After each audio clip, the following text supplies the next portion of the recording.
Hi everyone, good afternoon.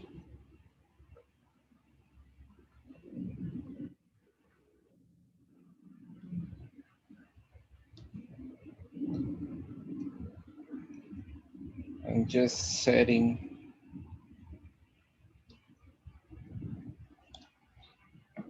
some things for our class.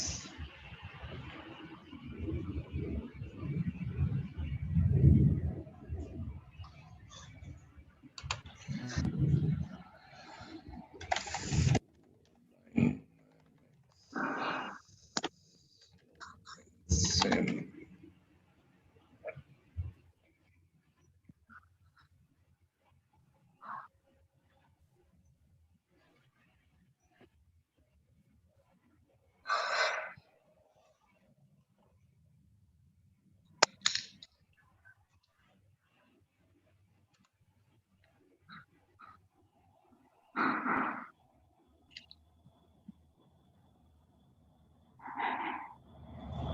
Okay.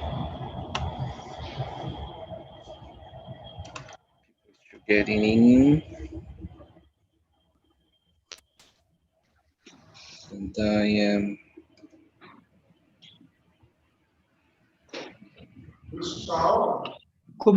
Tá começando agora, 2 horas.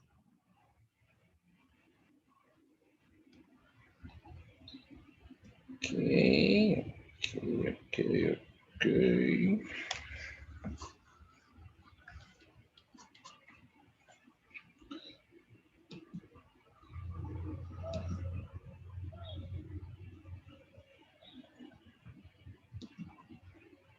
So as usual,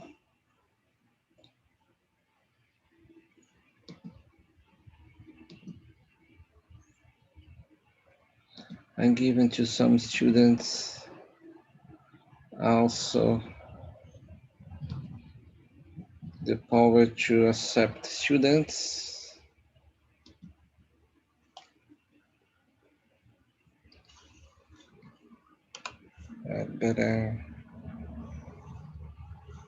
So I hope all of you are doing fine. We are now online on YouTube. And I hope the ceiling will fall down again.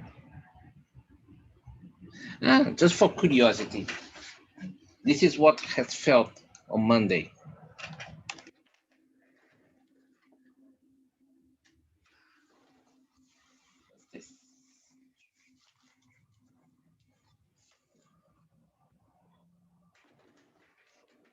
But I'm okay, nobody's hurt.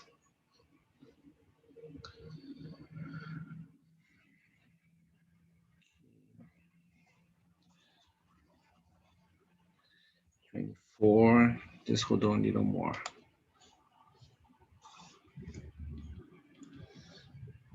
Turn on the shot here. Good afternoon to everyone.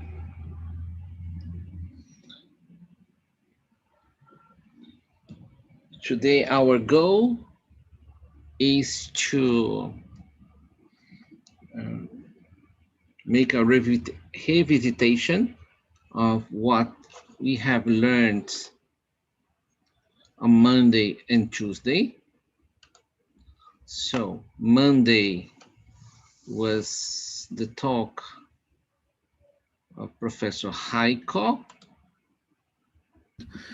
Munich, who taught us about modeling and simulation. And the other day was Professor Herzog about muscle mechanics. Okay, so I'm going to make some comments about both lectures, add some more points, or in English people say add 2 cents. Add 2 cents for that. Give some explanation about some details that they have just passed through. And what else? And also I will try to make some connections between both presentations. Okay, that's our goal for today. And also trying to open ideas, to give you open ideas for you to try to think about your project that could be connected to things model or simulation. So let me start by something that is a classic by mechanics.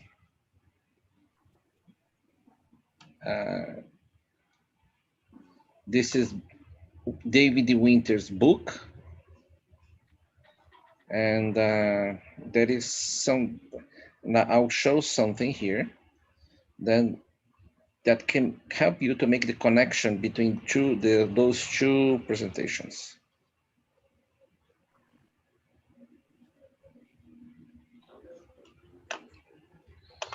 So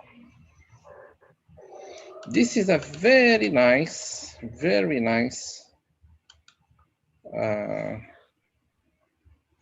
forgot how to make it appear.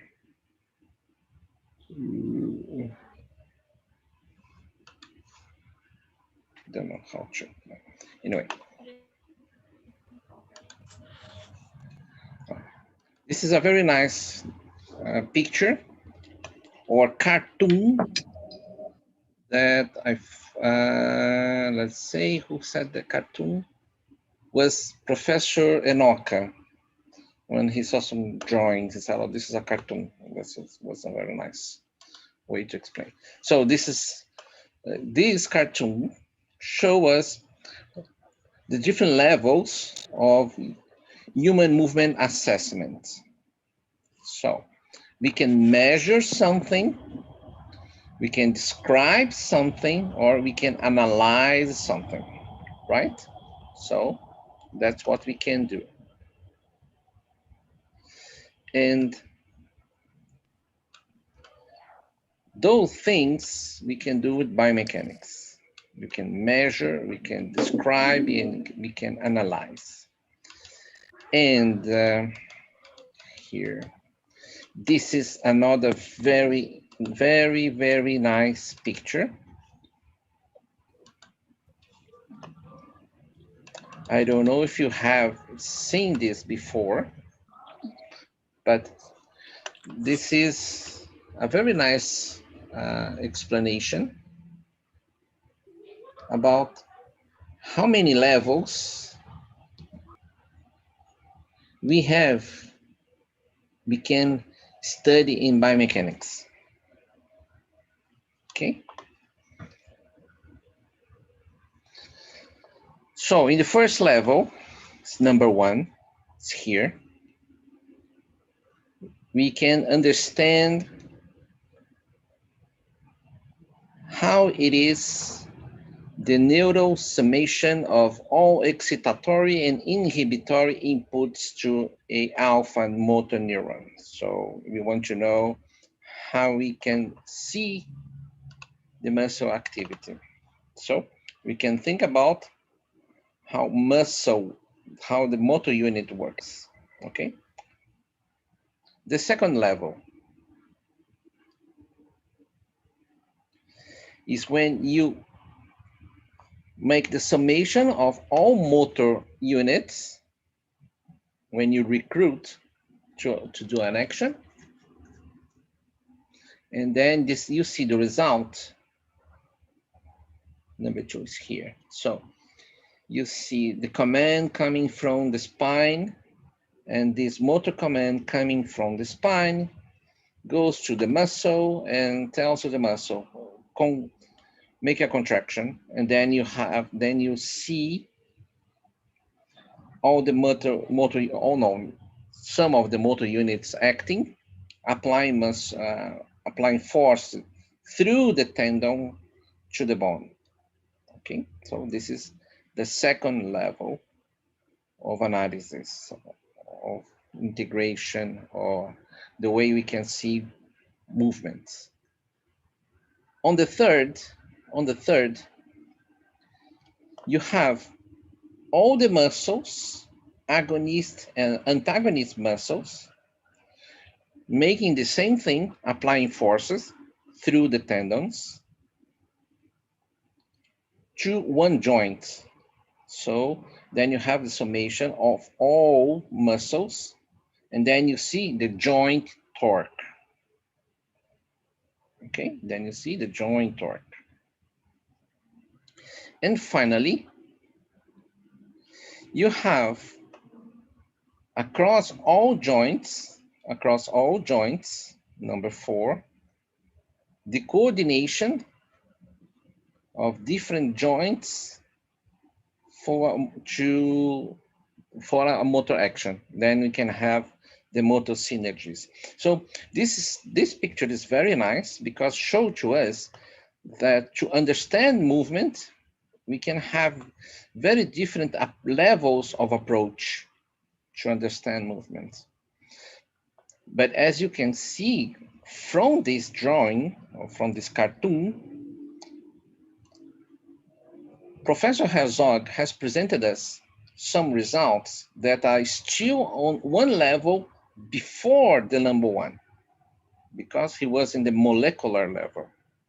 And here we are in the level of the motor unit. So it is one level before. And Professor Heiko was showing to us one level upper the motor synergies, because he was showing us simulation. Okay, so, but to go through what Professor Herzog is doing to what Professor Heiko is doing means that we need to pass through all levels, these 4 levels of understanding of movement. So this is very important for us to get to know that this is something important, because we can, even in biomechanics, we can choose one different level of our approach to understand movement. And sometimes that's something important. What you do in one level is not possible to do in the other level. And the modeling you do for one level is not necessarily the same for the other level. So, for example, that's why, for example, yesterday there was one question about why not using the spring mass model to understand the actin-myosin cross bridge. So the question was this one.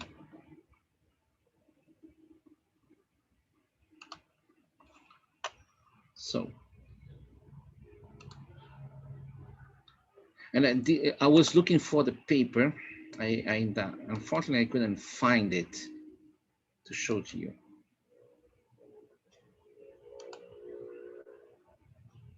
This is a very known model of how the motor unit acts to produce forces.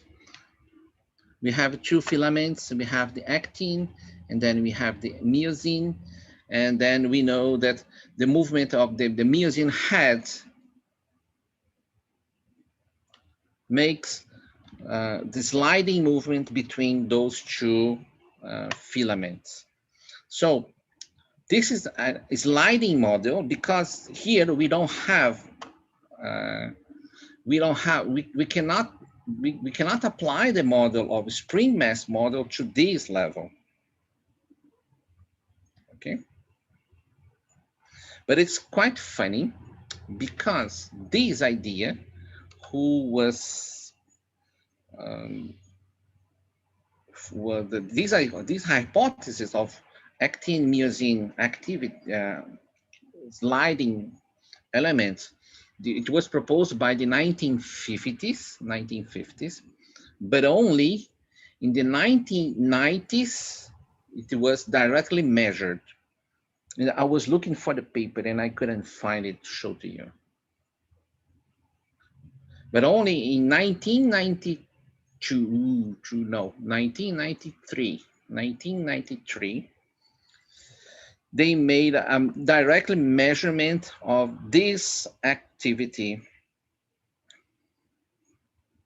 I remember that because I read the paper by that time. At that time, I was studying physical education, and it was published. I think it was in Science, but I couldn't find the paper.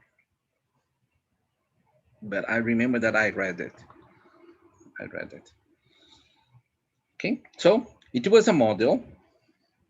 Before the 1990s, this was only a model. But after the 1990s, it was not a model. It was real. That was reality, okay? So.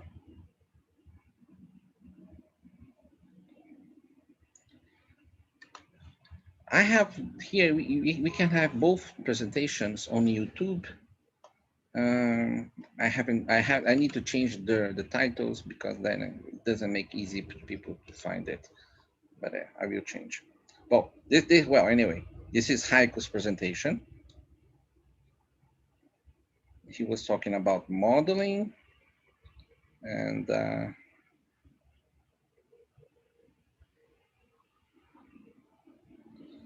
the first thing I want to show to you is a slide about models. Where is it?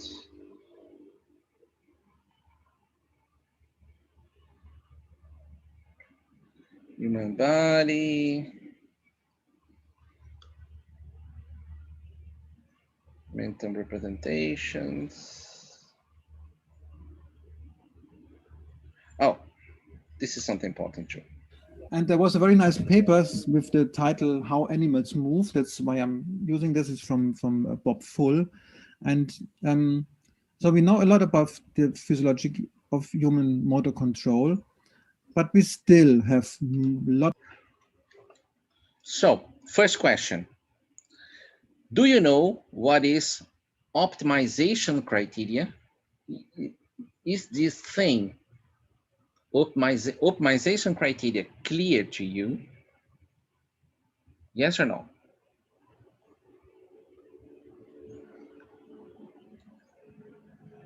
And the other thing, movement primitives.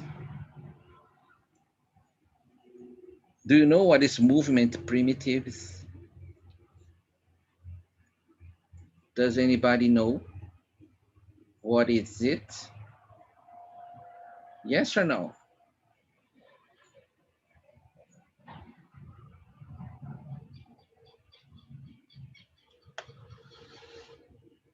Yes or no? More.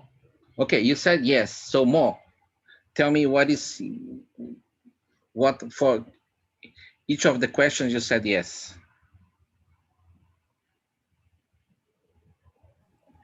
The movement primitive is the first movements the body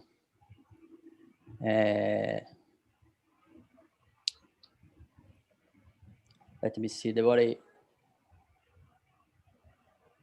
body starts the movement. No? Okay, okay. No, no, but well, but I got your idea because primitive suggests us, for example, our first movements, the way we start doing something. Yeah, but it's no. Movement primitives comes from the definition of synergy, synergy. So the idea is the following.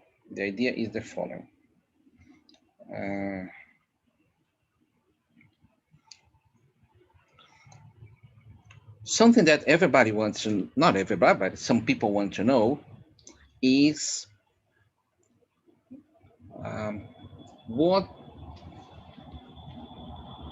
do we control when we do movements? So when I'm grasping this thing, when I'm grasping my mobile, what I'm controlling the forces that I'm doing. I'm controlling the EMG activity. I'm controlling the kinematics of movement. What I'm doing to do the movement? That's the question. And the answer is not that easy. Because they have run some experiments with frogs, and the experiment with frogs was very, very simple. They took a small piece of paper, a small piece of paper, then they put it into salty water, and then they put this piece of paper, this salty water, this piece of paper that was immersed into the salty water, and then they left it on the back of the frog. Salty water induces a irritant stimulus to the frog. So the frog wants to take that out. So he wants to scratch and take that out, okay? So they did this movement in several different conditions. First, well, they said, well, it depends on the kinematics of the movement. So the frog knows the kinematics. So they changed the position of the leg, but still the frog was able to remove the paper. They said, oh, it depends on the kinetics of the task. So they changed the weight of the leg. So they add a small weight in the leg, and then again, the frog was able. They said, well, it is something that is controlled by the brain. So what they did, they cut through the spine. So there was no connection between the brain and the lower part of the nervous system. And again, the frog was able to do that. They said, well, the frog could, what else they did? They changed the initial position. Well, they did a lot of things. And they realized that forces, muscle activity, kinematics, none of those variables were the important variables to make the frog able to do the task. In fact, the only thing that was important to do the task was to get to know the final position. So to know the final position was the only thing that was important to the frog to make to be successful on the task. So they realized that in fact we don't know what is written within the motor command. So what is written within the motor command is what we call movement primitives. So are the orders, are the commands that comes from our brain to control the movements. There is one There is another. Pardon, Moshi, repeat please the question. So movement primitives are well, I'd say are the commands that comes from the brain with instructions to do the movement. Okay. Okay, I think the more than simple task, it's you use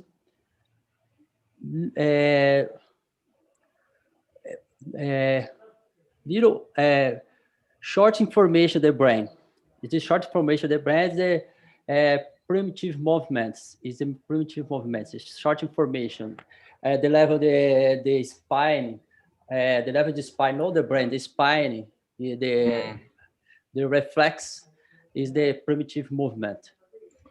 Not necessarily, because well, there were some people, and Sherrington, was one of the most important guys to think about this, that all the motor commands were basically built based on reflexes.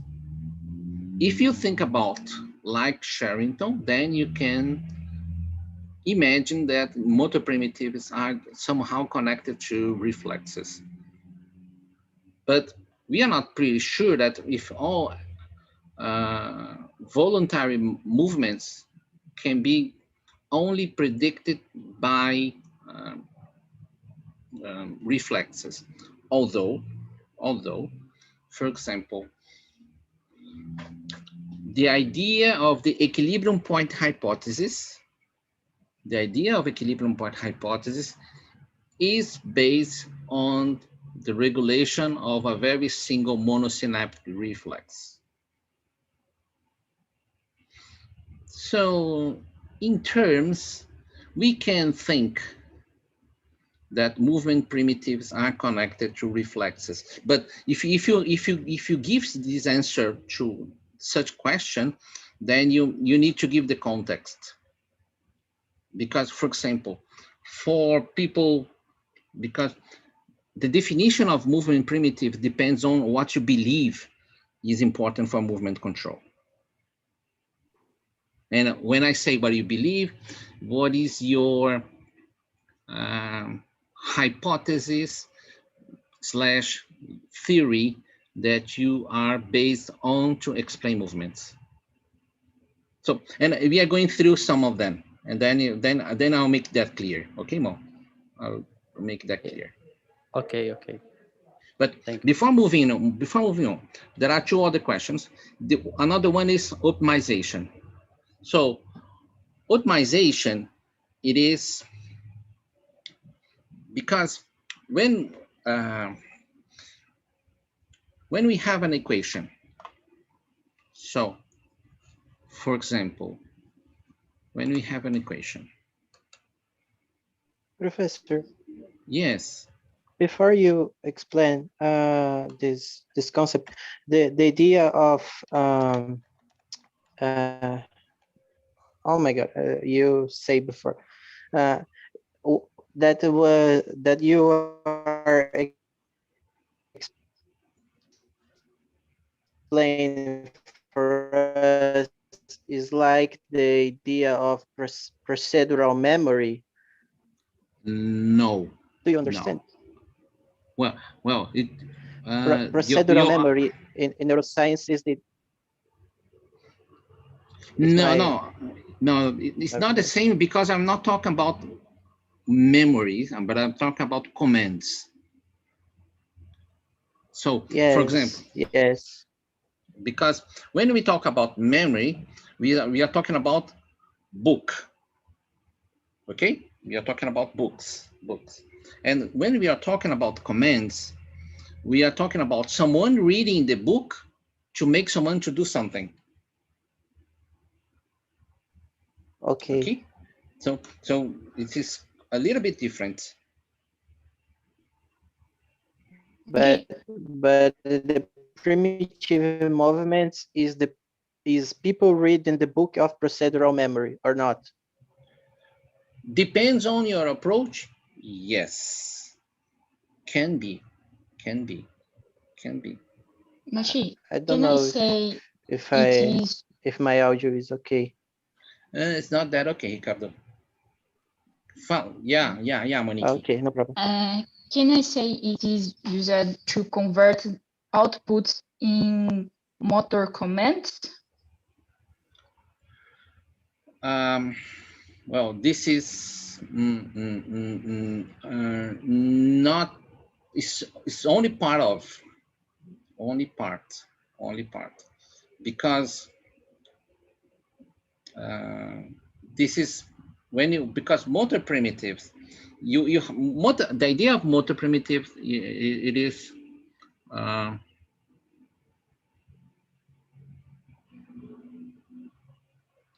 for example, we have a synergy. What is a synergy? Synergy is synergy is the activity of several elements, that are working together, and they have the same aim. Synergy. So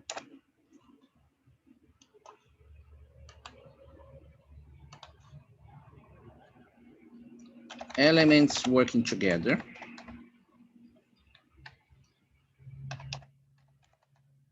to the same, they have a common aim. They have what we call error correction. What is error correction? For example,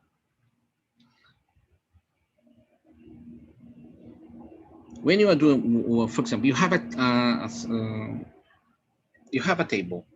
Okay, you have a table. Thinking about table, then you have the 4 legs.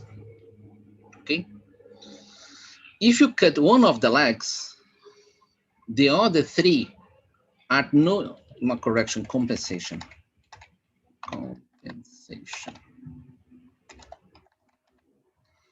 The other 3 legs will not compensate the missing leg. So if you cut out one of the legs of a table and you apply forces right on the place where there is no leg, then the table will fall. Okay, but if you are, for example, in a team, in a group, and by any reason one of the members of the group is missing, if the team is working on a synergy, the other members, they change their activity in order to do what the missing members were supposed to do. So they compensate. And the other property of a synergy is variability. You can do the same thing in different ways. So synergy is something that you have more than one element, so elements working together with a common aim, error compensation, and variability.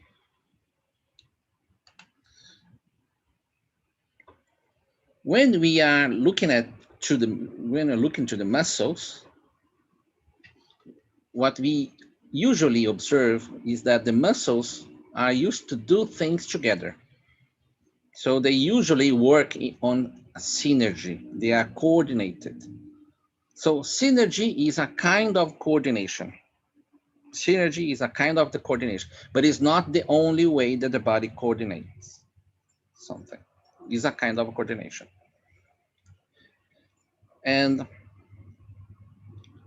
well, and the idea is that for the muscles that are working within one synergy,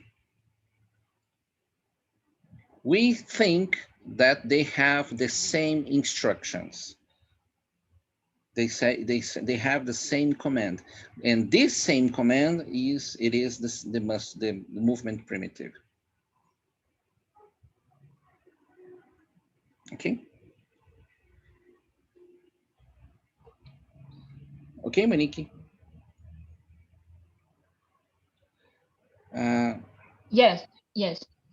Okay, there is one comment of Daniela. So Daniela, this is the problem, that it is what you are trying to say. I'm going to be very honest with you. This is completely different what we are talking about.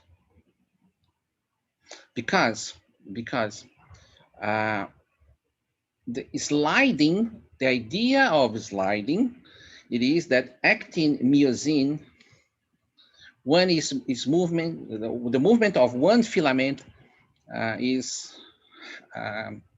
one is sliding in relation to the other one. And so then we are talking about in this the molecular level of the actin myosin. And when we were talking about the spring, we were talking about the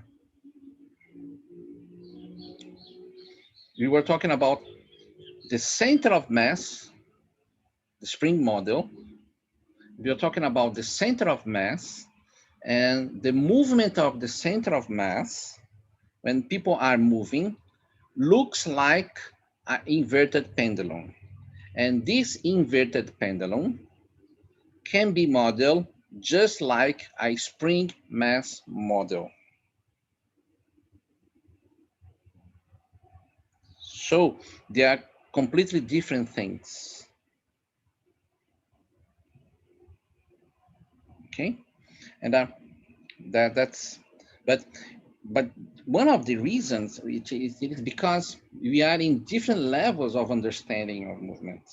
So that's something that is important. Okay.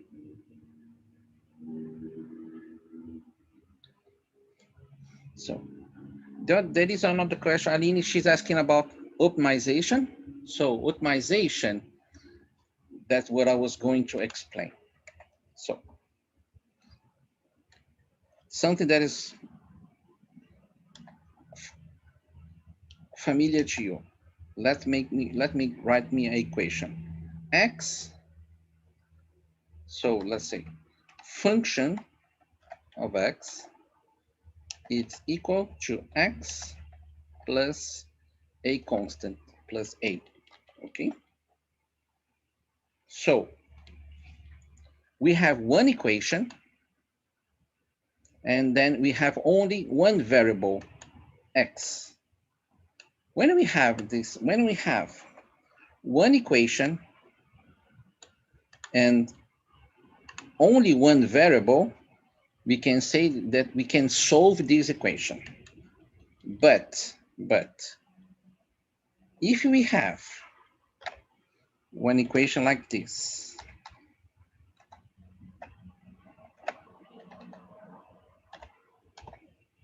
it's equal to X plus Y plus A. And we have just this equation, it is impossible to solve this equation because we have one equation and two variables. Okay, so every time that we have more variables than equations, so when we have more variables than equations,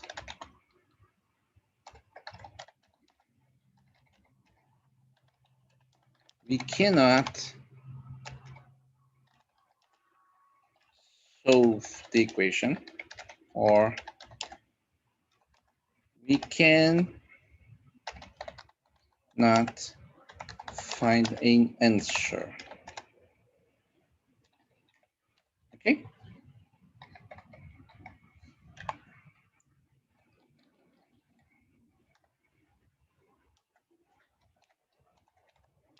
what should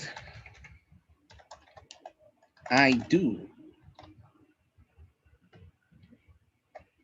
So if I say epsilon equals to 0, then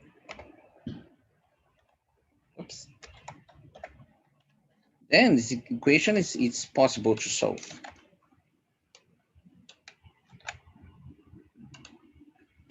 Because if epsilon equals to 0, then it's x plus 0 plus a. Then we have x plus a. Then we have one equation, one variable, then we can solve. So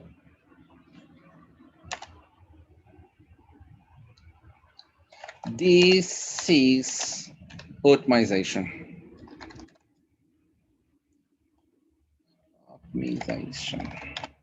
Okay, so in optimization, what we do is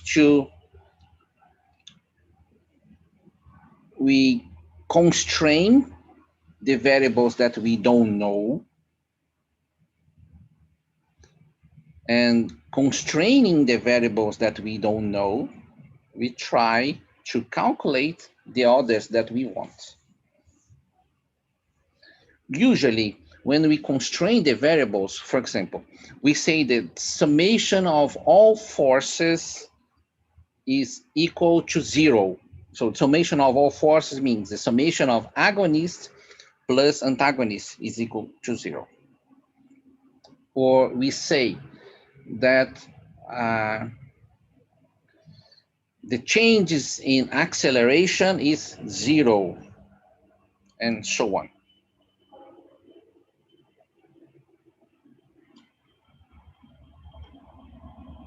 So this is optimization. So optimization is a method to solve equations that normally we couldn't do. For example, another example is say when we are running, people say that when we are running, one of the goals it is to save energy. So you, for example, because when you run,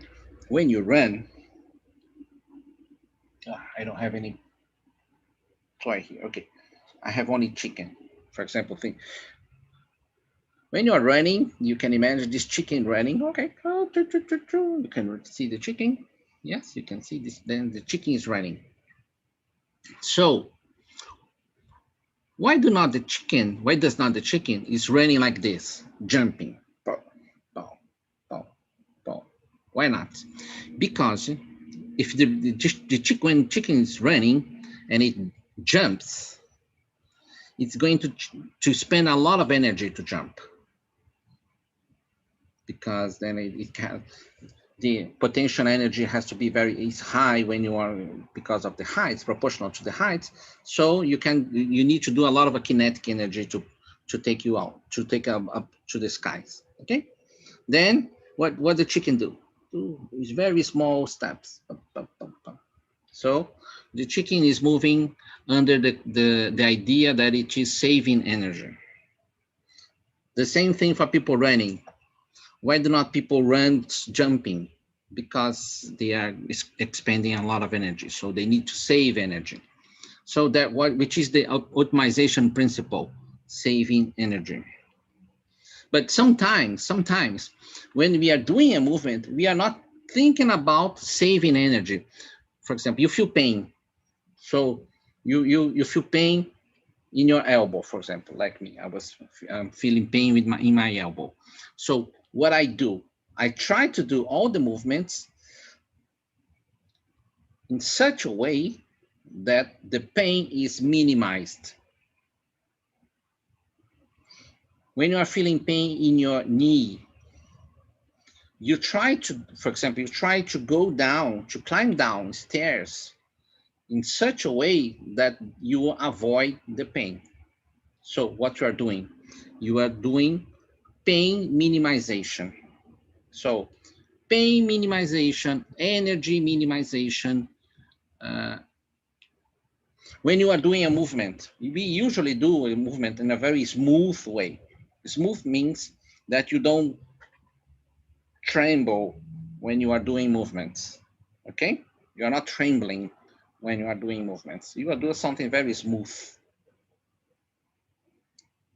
And what you are trying to do, you are trying to minimize the trembling, these small oscillations that you have.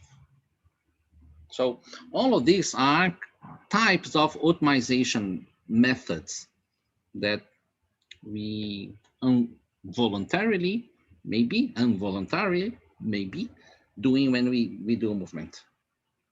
Okay, so this is optimization. And this is very important to make all the calculations, because without the optimization, we cannot do, because we have only 6 variables. We have three positions and 3 rotations, and we need an equation for every muscle, and we have more than 6 muscles. Yeah. So then we need to do optimization. Okay. Okay, Aline. Okay, thank you. Ariane. Oh, excuse me, teacher, professor. I just messed up. Never mind what I wrote. Okay. I missed my thoughts about. I was thinking on neuroanatomy, spinal cord.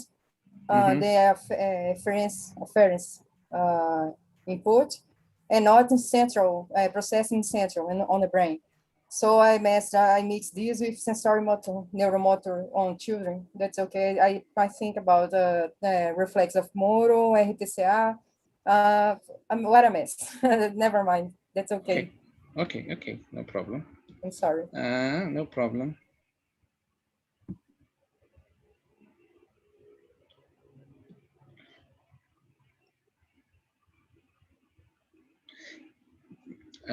It is well, Monique is asking, let me do this, because then you can see the questions.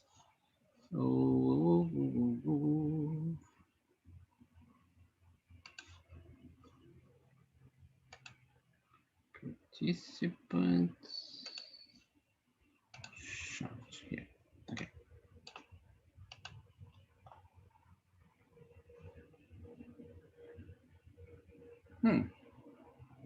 You cannot see the question.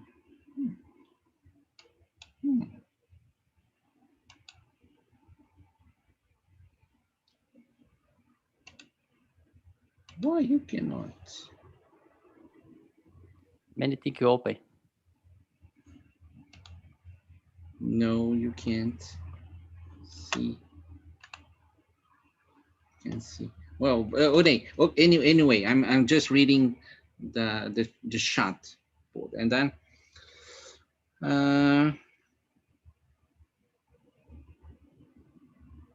Monique was asking if it is the idea of motor primitive is conversion of outputs into motor commands. They can have this connection, but it is the opposite. Motor commands into outputs. Pedro is asking, is a kind of cryptography? No, it's not a kind of cryptography, because cryptography, the idea is, this is what we call, well, the connection that we can do with cryptography, it is the following. It is encryption and decryption. Encryption and decryption. So, for example, when we are talking on the phone,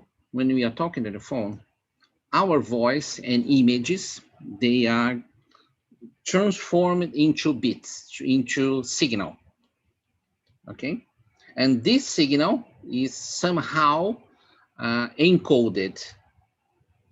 So we we transform this information, voice and images, into electrical signals.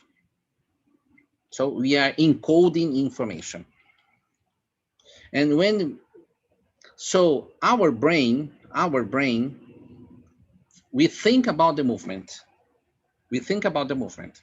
And then our idea about what to do during the movement is encoded into the motor information and the neural information. What is it, the neural information? It's a sequences of action potentials, that we go through the neuron. And then when this action, this potentials gets to the muscle, then this information is decoded. What is decoded? To decode is to get the electrical signal and transform this electrical signal into the original information, which was the movement. And cryptography is a way of shuffling the signals. Okay, so cryptography is only a way to shuffle the signal, because when you shuffle the signal, when you mix the signal, then maybe the others will not be able to read the signal. So that's the idea of cryptography. And so this encoding, decoding that we have in our brain, I don't think that it is a problem of cryptography, because our brain is not thinking about trying to send something that the muscle will not be able to understand. Okay. CPG is something that we are going to talk. CPG, so motor primitives, can be understood as CPG, right? Can be understood as CPG. This is one way to understand.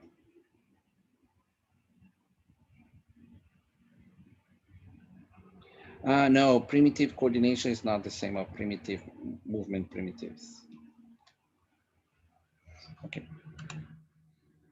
So when we are talking about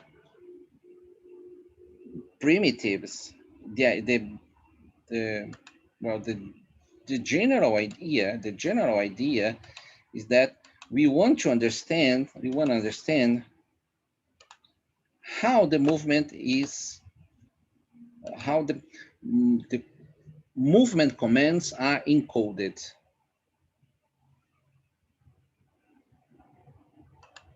A lot of questions. For example, according to which criterions do we select specific movement patterns? Or are there movement primitives? Or which optimization criterion should be used, and so on. And we have a lot of theories about motor control. So the way, how can we understand which comes from the brain? That's the question. And what is the nature of the motor primitives? For some people, and this is one explanation, it is called equilibrium point hypothesis. The important guy for that is Anatol Feldman, and his idea is that when you do a movement,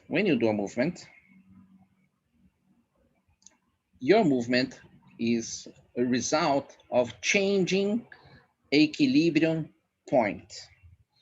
What is equilibrium point? Equilibrium point is a relation between the muscle length and the muscle strength.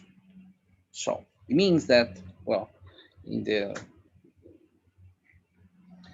if your motor unit, if your muscle fiber is stretched, the level of stretching these muscle fibers corresponds to a certain value of muscle force.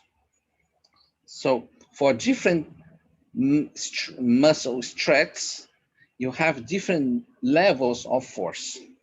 That with his idea. And then when you have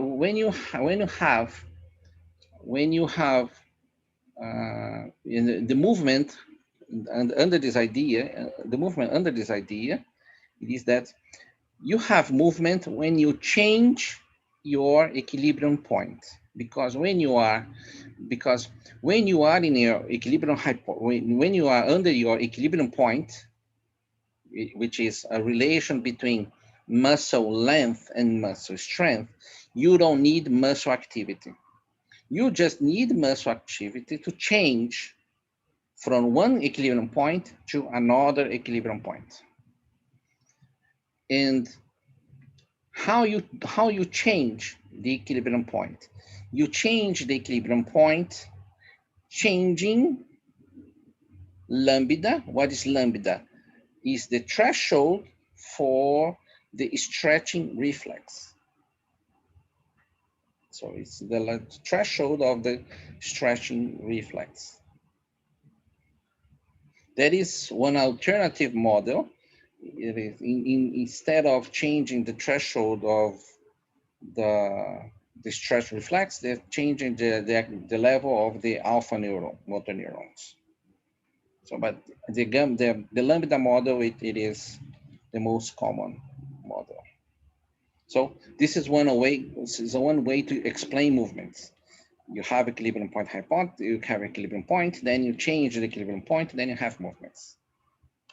The other way, for example, some of us, Mark Latache, Feldman, and so on, they say, or Bitsy, they say that motor control is a functional tuning of the resting length of a muscle. The alpha model. Equilibrium point hypothesis, or maybe the lambda model, or the alpha model, and there are several theories out there to get a better understanding how we may coordinate our limb system. So this is some here, because the other explanation was the central pattern of generator. So you have small circuits within your spine, and these circuits, they are responsible to generate rhythm activation. So rhythmic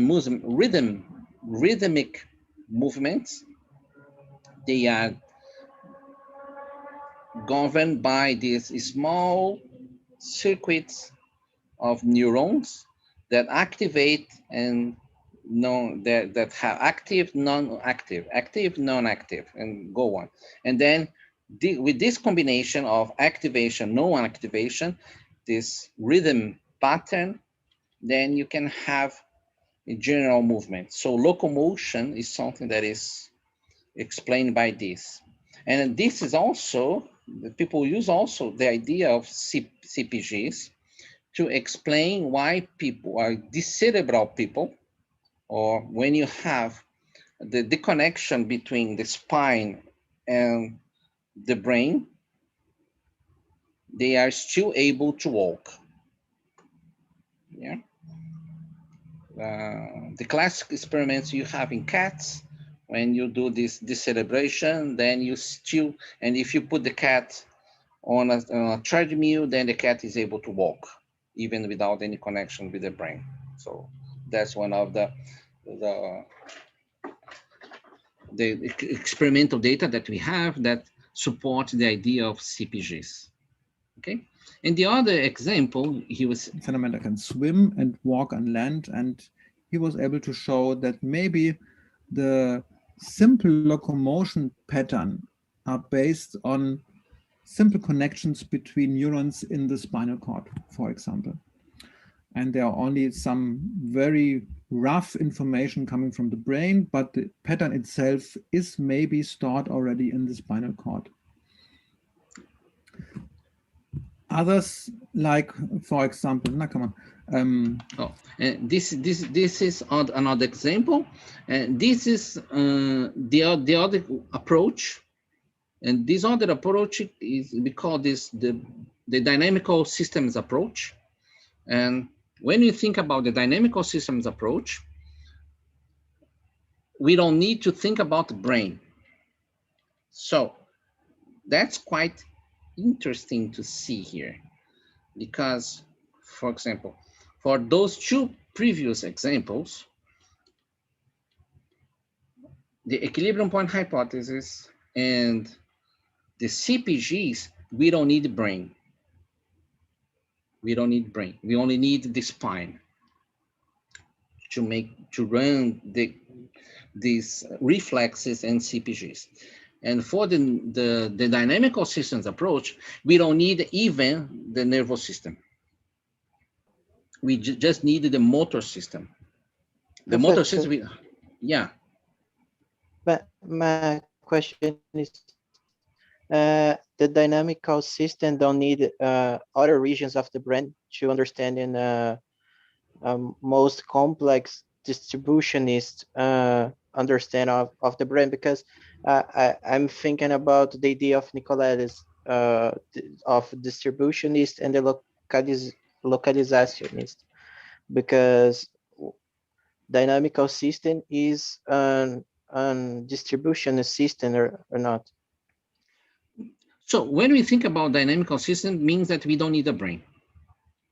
Yeah, we can have the brain, but the brain is not necessarily for the movement, because the movement emerges from the properties of the movement. We can think about the brain as something that makes perception about the environment and give us idea about what is going on. But we don't need a controller. When we think about the dynamical system, we don't need a controller. That's the key point. Because here, this is an example. It was a bouncing ball with a tennis table racket, and you were bouncing a tennis table ball, just kicking the ball like this. And what Dagmar found was his student who found that was the PhD student. I forgot his name now, it was just in front of my head now, but you were just bouncing the ball, okay? Bouncing the ball. And what we learned that if we hit the ball in a certain moment, and we coordinate the movement of the racket with the movement of the ball, we just need to coordinate these two movements. And then the bouncing ball occurs with success.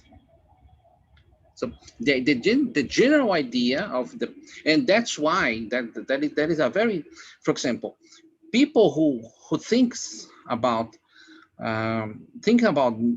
dynamical systems approach to understand movement, they are very in the opposite position compared to the ones who think that the brain is the machine to do everything. Okay. Dagmar Sternhardt in Penn State as well. He's now in the eastern part of the US. I think in Washington or so. Dagmar, she was, so they did, let's see, they did a model.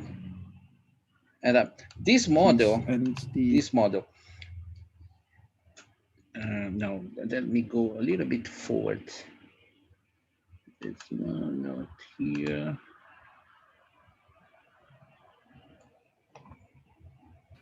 Things how we can learn movement patterns, how we can recognize. So, do you know what is a recursive neural network? What is a reservoir? Probably not. So, because when you have a neural network, artificial neural network, what it is, you have one input, then you have one equation, and then you have an output. Okay, so you have an input, you have a black box that do something with this information and then give you something. Okay, so let's think that about the Flintstones. Flintstones, which is a nice example. Okay, thinking about the box, and Fred Flintstone, he has invented a food machine. Okay, he has invented a food machine, and you give to the food machine, for example, 1 coin. Then you put 1 coin into the box, and then the box give you food. Okay, give you food. Give you food. But well, the question is, then if you give 2 coins, then the food machine give you another food. Okay, but sometimes you give one, you don't give a coin, you give something else, then your food machine gives you not a food, but give you a mobile. And you say, no, you're doing wrong. And then you try to do again. And then what is happening? You are teaching to this black box that if you give something, it has to give you back food. Okay? And we know by memory that, thinking about the Fred Flintstone, this black box, you have a bird inside this black box, and then which is cooking everything and give you something. Okay. But so the idea of black box is that we don't know what it is doing. So in a neural network, you give an input, and then you have a lot of equations, and these equations, they are combined with each other, and then they're gonna give you a result. And you train these equations to, according to the input you give, you have a specific result. And for this process, what is learning? What is learning? Learning is to changing the not the equations, but changing the weights or the constants that are multiplying your equations. So you have this equation, for example, and then you are changing every time you are training the neural network, you are changing the weights, the constants. Then you are changing these values, B and A. Okay, so every time you go, because you want a specific result. That's what you want. You give a value of X, then you want a result. Then you need to change B and you need to change A to have a better result. And then you go on. And then you do that several times until the system learns. This is a common neural network. But you can store the results. And if you store the results in a memory, you can use the previous result to compare what you are doing here to what you have done before. This is what we call recurrent neural network. Okay, so recurrent neural network, it is a neural network that has memory. That remembers the past and use this information to do the future. Okay, that's what we call recurrent. And this is more similar to our brain, because our brain, when it works, is not only depends on, because when we are thinking about feedback, this loop feedback, we are thinking about reflexes. But we know that we don't work only based on reflexes, based on results, feed by information. But we also try to figure out what is going to happen based on our experience. And our experience depends on our memory. Some movement patterns and so this is what is different when he was thinking about his model.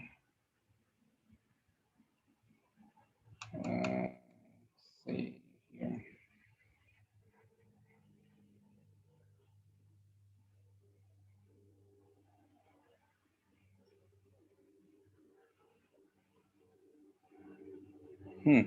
This is something important.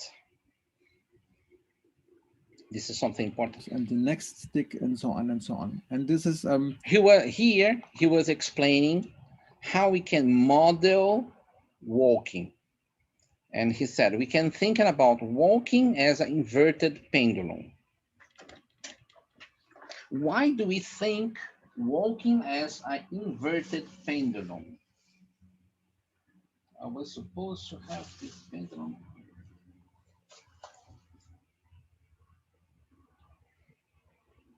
But I lost it. Okay, this is a pendulum. What is a pendulum? Pendulum is a system that oscillates, okay? Pendulum is a system that oscillates. You have an axis, then you have something that oscillates. Okay, this is a pendulum. And then this is the idea of pendulum is who had this idea, who described pendulum for the first time. It was Galileo Galilei. Galileo Galilei described pendulum for the first time. And Galileo Galilei described pendulum when he was looking at the ceiling of the church, and he was looking at all the lights, and he saw the candles moving on the ceiling. So they are just moving like this. They are moving. And then he realized that the movement of the pendulum is constant. And the movement of the pendulum only depends on the size or the length of the pendulum. So if you have a longer pendulum, then you have a longer period. You have a shorter, then you have a shorter period. So that's something that was very nice. And Galileo Galilei, who was the guy who saw that. Unfortunately, Galileo Galilei saw that when he was very old, and then he didn't invented the pendulum watch clock, the pendulum clock. Watch is when you use the wrist. So the pendulum clock. The pendulum clock was invented almost 100 years after Galileo Galilei passed away. So you have a pendulum, it is oscillating, and when we think about when we are walking, then we have the inverted pendulum, because we have this condition, and then you put your foot on the ground, then your leg moves like this. Then you remove your leg, then you do this, and then you put and you do like this. So when the foot is on the ground, your body swings like an inverted pendulum. So when we think about inverted pendulum, and walking, we think that our center of mass do this. Dun, dun, dun, dun. And this was a very important question that a lot of people in biomechanics try to model walking as inverted pendulum. I'm going to give you some examples. Borelli, who was the father of biomechanics, discussed about inverted pendulum. Who else? The irmãos, forgot. It's easier to look at here. Who did this? Fane, another, it was Wallace Osgood Fane, was a guy who thought about pendulum, but it is just, well, I'm gonna show you something that is quite nice. So here, so Fein was Hill's, David Archibald Hill's student. Where is it? Where is it? Where is it? I lost Fein. So the guy who thought about inverted pendulum in walking. One are the Weber brothers. They are very important for kinematics, and they have studied kinematics, and they said that walking was similar to an inverted pendulum. Brown and Fischer, two other important German people, German guys, who also did something about this. Weber brothers. Who else? Here. Here.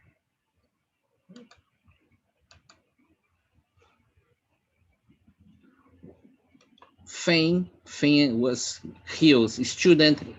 Fein also said about inverted pendulum, but Fein said no, they don't move like pendulum, while the brothers, the Weber brothers said yes.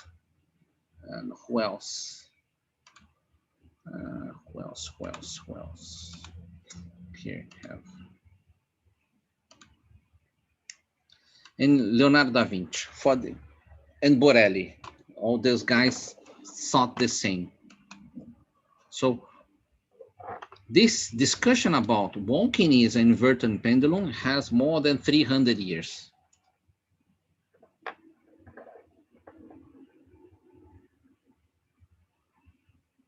So, because the question that why this controversy? Why some people say that walking is an inverted pendulum, and the other ones say walking is not an inverted pendulum?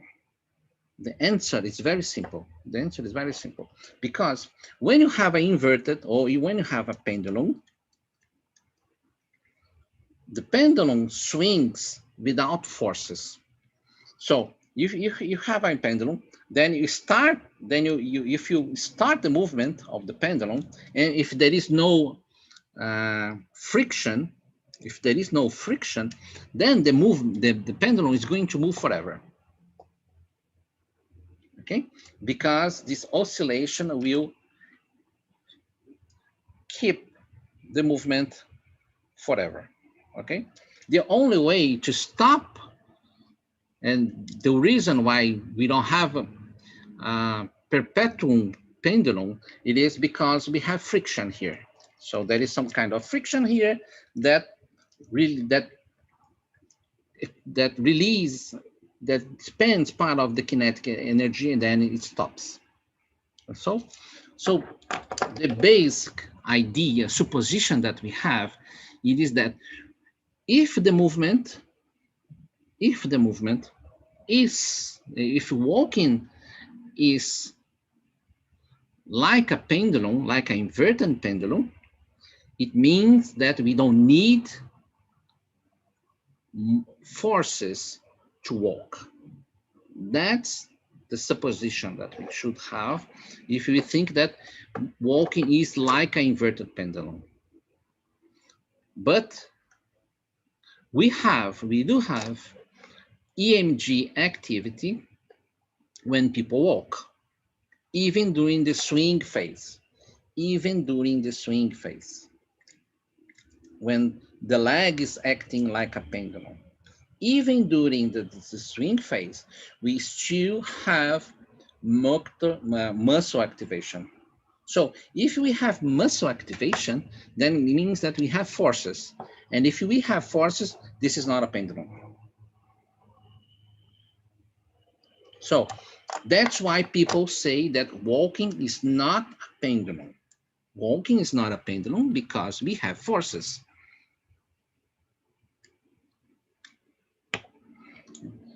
But we can still model as a pendulum, because the other way to understand a pendulum is what we call the spring mass model. So the oscillation depends only of the spring properties of the system, and it is very, very funny, very interesting, because we can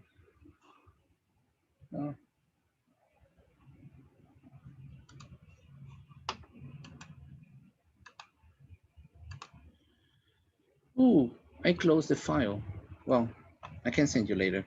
We can, but because we can calculate the ground reaction forces only considering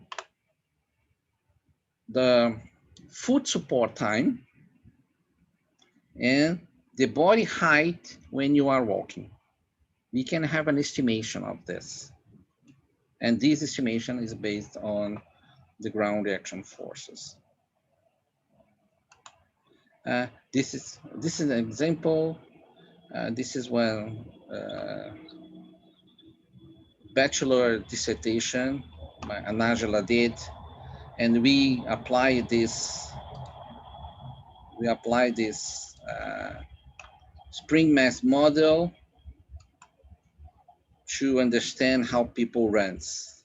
This was what she did for, in Portuguese we would say TCC, her bachelor thesis, what they say in German. Okay. So this is the controversy that it exists between it is a pendulum or not a pendulum. And then Heiko, he also gave us another problem of the inverted pendulum. It is that we don't know, the inverted pendulum cannot explain why we change from walking to running.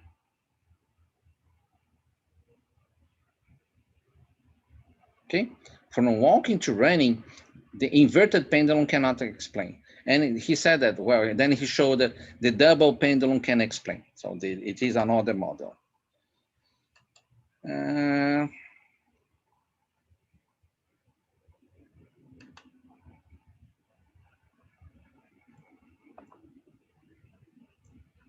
Then he moved forward.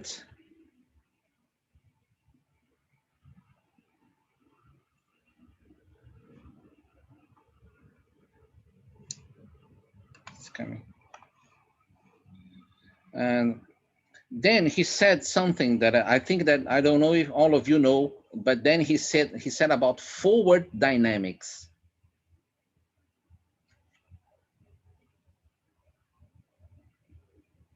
Forward dynamics.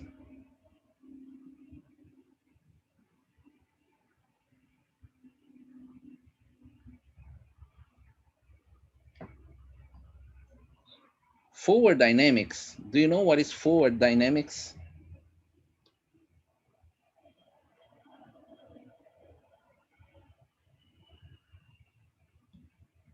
Do you know what is forward? Do you know what is forward dynamics? So biomechanics. We have the inverse dynamics. What is the inverse dynamics? Inverse dynamics, it is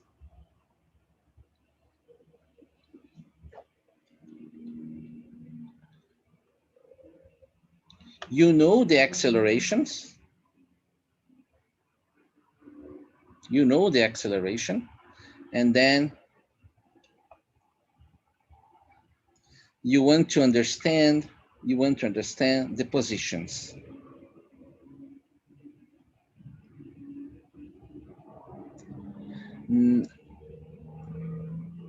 This is one way to understand that.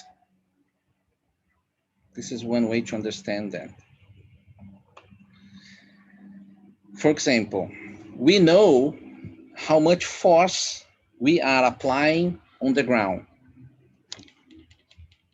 Yes, we know how much force we are applying on the ground. And we want to know what is happening within each joint. So we know the force that we apply on the ground, and we want to know what is happening within the joint, within the knee, the ankle, and then the hip. Then we do this, the inverted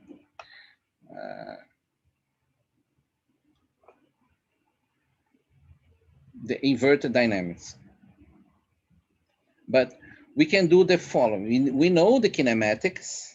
We know the kinematics, and we want to know the forces that we are applying. This is a very important question, that because, for example,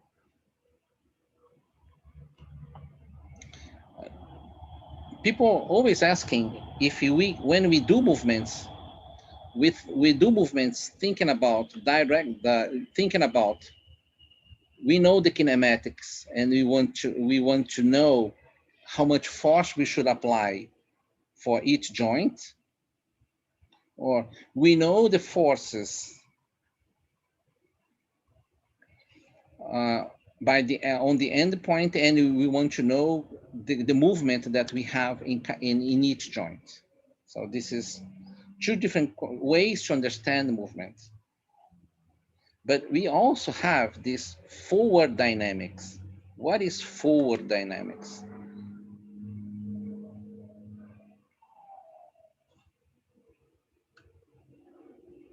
So forward dynamics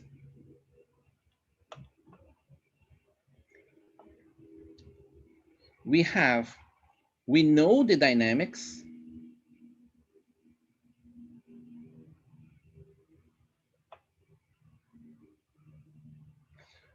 and we want, knowing the dynamics, we want to understand how it is the movement.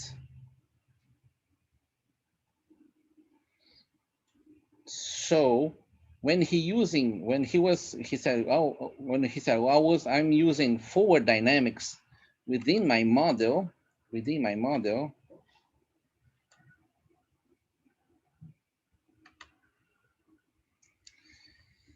it means that using the information that he has about the dynamics, he tried to understand. And we can choose which joints should be analyzed. So in this case, all joints are active. He tried to understand what kind of movements we can see.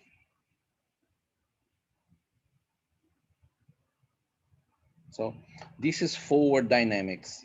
And it is nice because usually the simulations, they only use inverse dynamics. So they only use the kinematic, the information that we have in kinematics to get the information about the forces that you have in each joint. But I think that I made you, maybe I make you some confusions to you. Because, for example, when we are thinking about the inverse dynamics,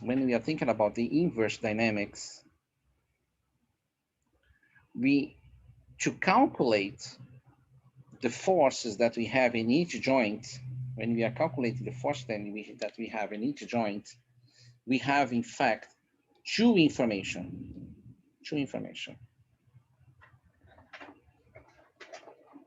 We have the kinematics of the movement, and we have the dynamics, the kinetics of the end point. So for example, when we are doing inverse dynamics in walking, we know the kinematics of the joints, and we know the ground reaction forces.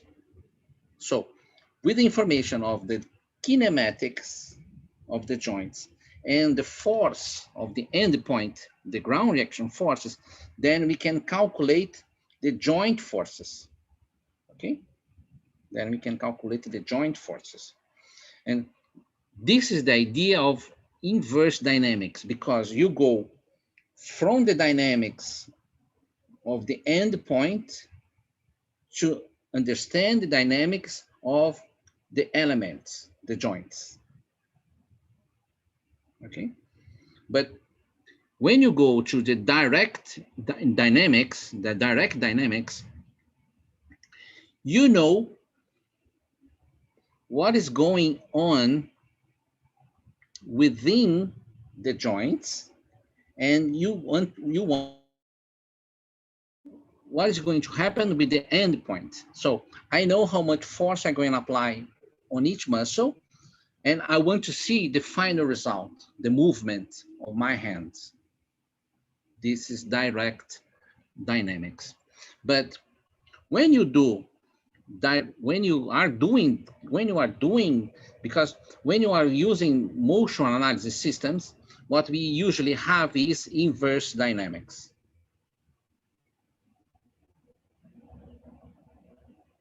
But when you are doing inverse dynamics, you can also use this estimation of the torques that you have calculated to compare with the movement that you are having. Then you can compare both. So in forward dynamics, you can have an estimation of the muscle length and the muscle velocity. And using the muscle length and muscle velocity, you can use it to calculate the velocities of each joint, because then you calculate it for each muscle, then you can calculate for each joint.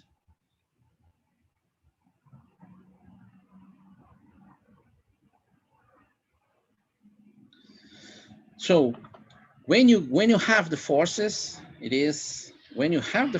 you are doing inverse dynamics. You have the forces of the end point.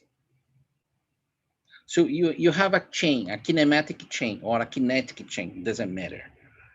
Some people call kinetic, some people call kinematic, but I would say that doesn't matter.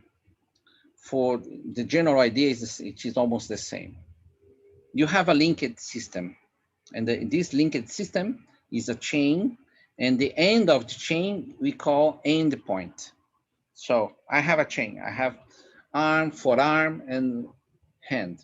And the tip of my hand is the end point. So all movements, they are coordinated for me just to make me on the tip of my finger to touch this. So everything here is coordinated to do this.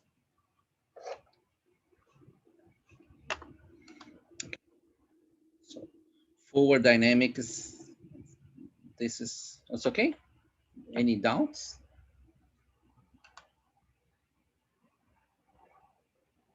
And we can say, okay, I'm only focusing on the right knee, and then we can.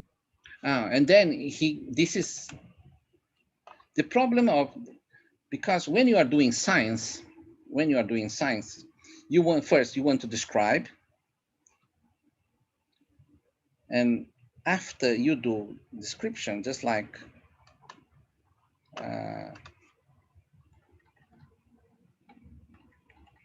David Winter's model. So you measure, you have a description, then you have an analysis. But after you have analysis, in science, you try to do predictions. You try to do simulations. So you try to predict something. And how can we be sure that the model that you are doing, so how can you be sure that the forces you are calculating for each muscle is true? The only way to compare that, it is compare the predicted results with real results. And then he gave this example, the CAMS-knee project. So people using prosthetics, as you can see here. No, they were using a knee orthosis here, using a knee orthosis here. And this orthosis is censored with force sensors. Then we can have a measurement of how much force is applied within the knee, inside the knee. And then having this information, you can see this is an ultrasound system that it is moving with the guy when he's walking. And then you can have this image. You can have this image of, no, sorry, this is not a ultrasound, but it's a fluid camera. So you can have an image of the knee, of the structures of the knee. Then you can have a kinematics, and you can really have the internal forces. And then he used this data because they did also motion analysis. They also track the movement with these external cameras. So then you can compare the data based on the model, using the motion analysis, the motion capture, and apply the equations of your model and compare with the results that they have.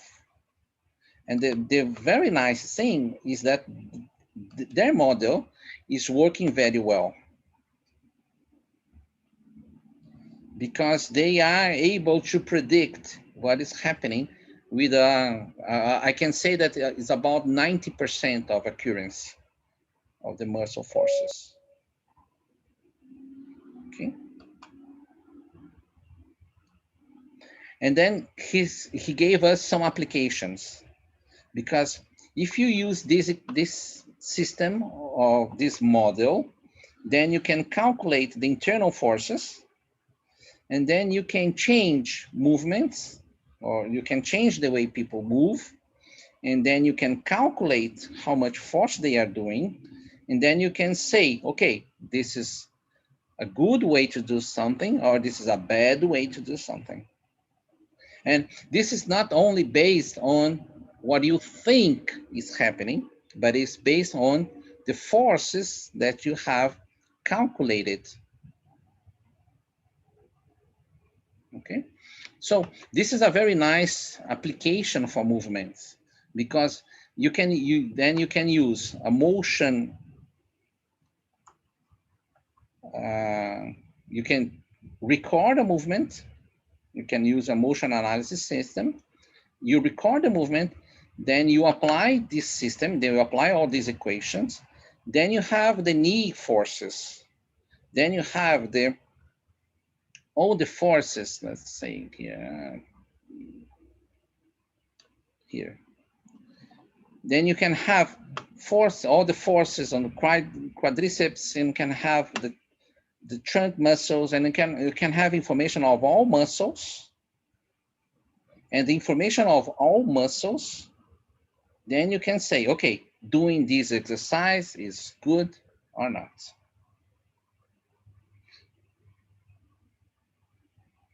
And this is more important than, for example, EMG, because EMG is only the one reliable information from EMG that we have is time. Because when we have EMG activity, we know the muscle is active. And when we have silence, when we have silence, we know that there is no muscle activity, at least the way that we are used to understand. But EMG is not equal to forces. So if we have more EMG signal, it doesn't mean that the muscle is doing more force. So we cannot say that, for example, people are used to say, but in fact we cannot.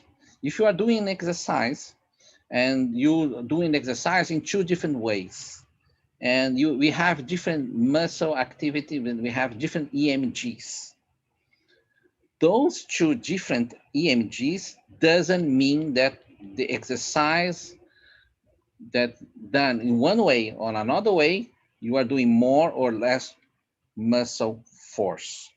We don't know. You don't know. You just know that you are doing differently. So this is a limitation of, this is an EMG limitation. And the only way to overcome this limitation is to calculate the internal forces. And that's the way we have to do. There is no other way to understand what is happening inside our body but this one. And after that, Heiko has presented a lot of examples showing how good was his model, and now we are, and his team, they are trying to improve this forward dynamics. So using the dynamics of the movement to correct what is happening, and in a loop that we call reafference.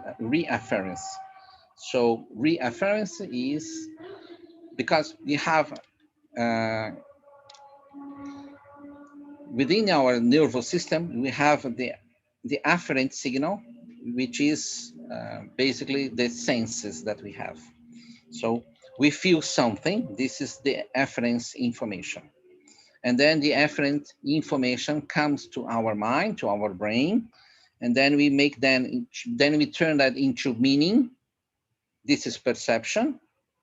And then after turning that into meaning, then we turn that into action. Then turning that into action, then we make then an afferent signal. This afferent signal goes from the brain to the muscles, and then we have movements. But when we are doing movements, we are still feeling what we are doing. And this feeling about what we are doing comes back to the brain. And this is what we call reafference. So reafference is the information that we have online about the movement we are doing. And this reafference we use to compare to what we are supposed to do. This is what we call the movement image. The movement image. And then we compare the movement image that what we're planning, compare what we are doing, and then we check if they are equal. If they are not equal, then we do what we call online corrections. So this is what this model, Heiko's model, is doing.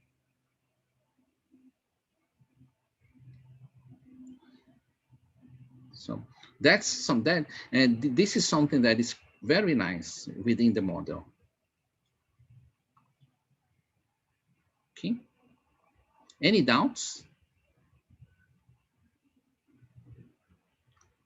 I make this more difficult or more easy? Easier or more difficult? And if you say nothing, then I have the suspicion that I'm turning that more difficult. Easier. I think that is more easier.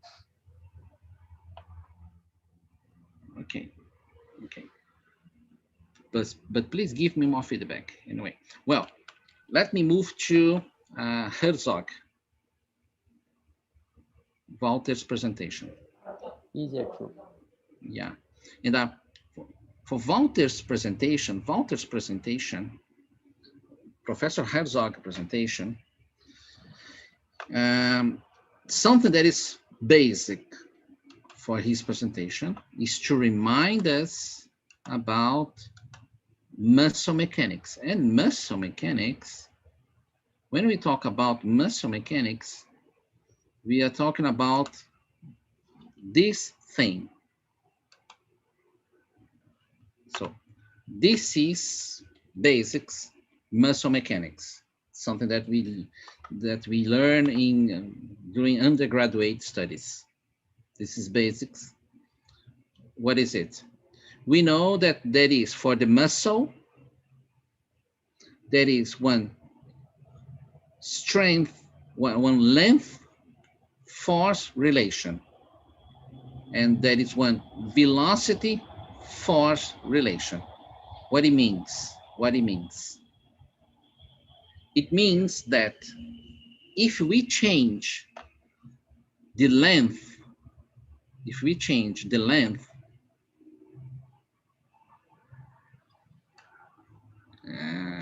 better. If we change the length of the muscle, we change how much force the muscle is able to do. Okay? If we change the length of the muscle, we change how much force the muscle is able to do. And the explanation is based on the myofilament theory. It is a theory because they have proof that exists. Okay? So then we have the changes in relation of length and force. And the other relation, it is the velocity strength. And the velocity strength relationship is important because we know what's happening with the muscle during the concentric and eccentric phases. Because when the muscle increases velocity and the joint or the muscle is also,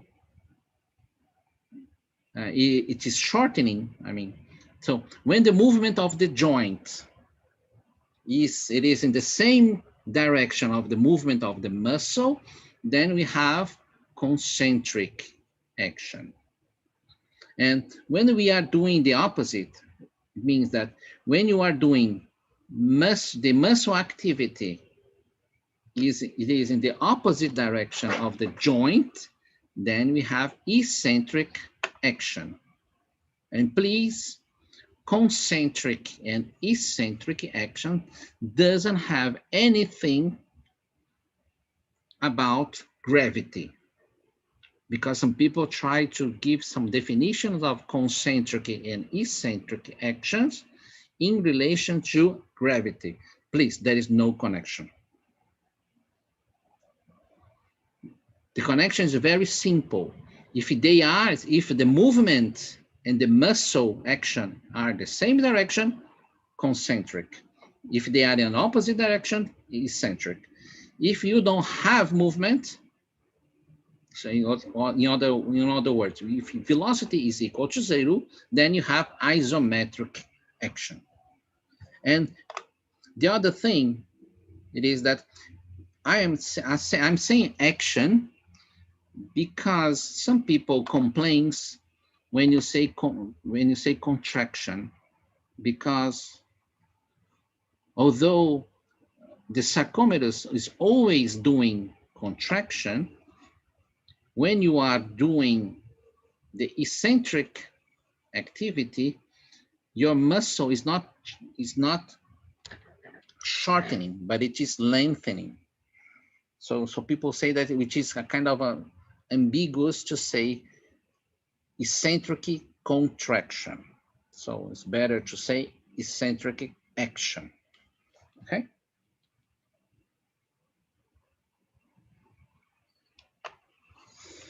So he gave us an explanation.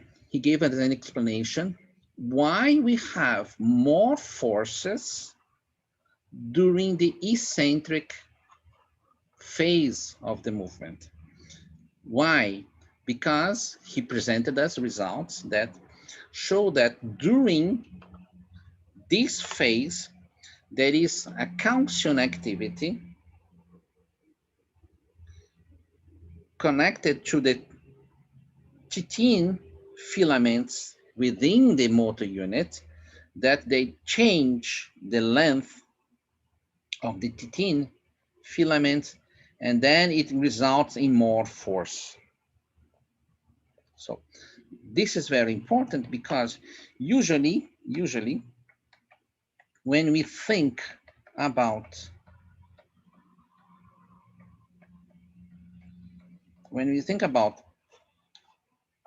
muscle at the molecular level, we always think about two elements, the actin and the myosin. But now he gave us a third element. So the third element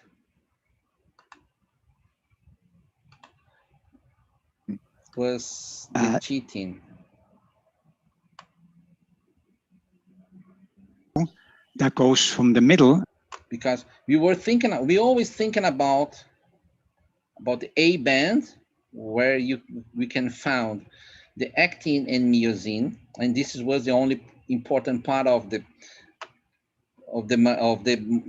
sarcometer. But then he presented us results showing that the I band also have something important for the contraction mechanism. So this contraction mechanism within this part is not related to the sliding mechanism between actin and myosin, but it is connected with the bonding with the chitin filaments and the actin filaments. So because of those two filaments, they get together, they can get together, then you change the length of the chitin filament that can be stretched. So if you give the same stretch, but you have but the element is shorter, then it's going to show you more resistance to the movement. So that's what happens. So this part of the chitin filament gets together with the actin filament. So then it gets shorter, but then you apply, then you are stretching. So if you are stretching, but this part is connected, then you stretch only this part. And stretching this part, then you need more force. Then you have to apply more force to have the same result. So that's why we can say that this is, that's why I said this is a new model to explain the muscle mechanics. Because then the muscle mechanics is not only explained by two filaments, actin and myosin, but it is explained by three filaments. And he said, well, if we know this true, and that we know that calcium is one of it is creating this connection, we can think that something that we apply on the muscle in order to change these connections, the bonding, and we can say that if we can change the muscle resistance when it is moving during eccentric movements. And that's why, for example, he was studying children with cerebral palsy, because they have spasticity, and spasticity it is a very common behavior that is which is emerged when you have neural disease. Okay, and if you cut his message by the end, he said, okay, if you are interested about, and if you can send us samples. He said they are very interested to study the muscle samples from different conditions, different populations. Okay. There was another discussion was very interesting about when he was giving his lecture, when he gave the examples of people riding a bicycle. So when people ride a bicycle, so this is one of his studies. So let me show you. Let's find the example here.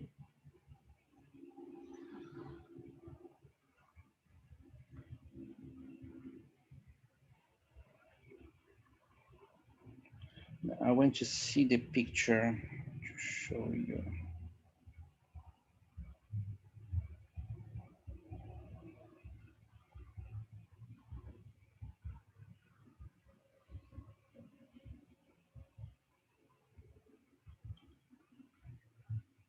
Here. So he gave us this example. I don't know if all of you have seen isokinetic machine.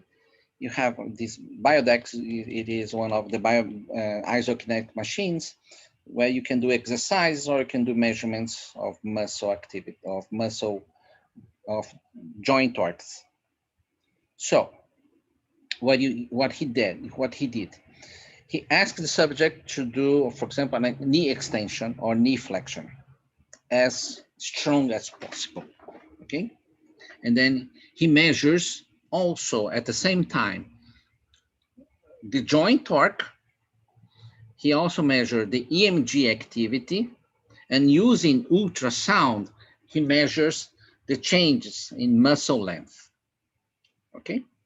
And with all these measurements, then he can see the relation, the mechanical relation, the muscle mechanical relations, length and strength. So, and what he found, he saw that people who runs and people who bikes show different relations between muscle length and muscle forces. So let's get back here. Let's get back here for you to really understand. So this is the curve that we can see if we have one single sarcometer that you apply forces and you stretch it. But this curve works very similar when you are not talking about the sarcometer, but you are talking about the whole muscle. So for the whole muscle, for example, it can be vastus lateralis, vastus medialis, any muscle, usually have the same condition. But then you can change here. For length, we think about angle. And then here we think about torque, joint torque. So small angles, we have small torques. Very large angles, we have also small torques. And in between angles, we have more torque. The idea is the following. If you have small angles, if you have large angles, your muscle cannot do a lot of force. And if you are in an in-between position, then you can do more forces, okay? So that's the general idea. But what he saw was that people who were used to bike and people who were used to run, they had different behaviors. So people who were used to bike,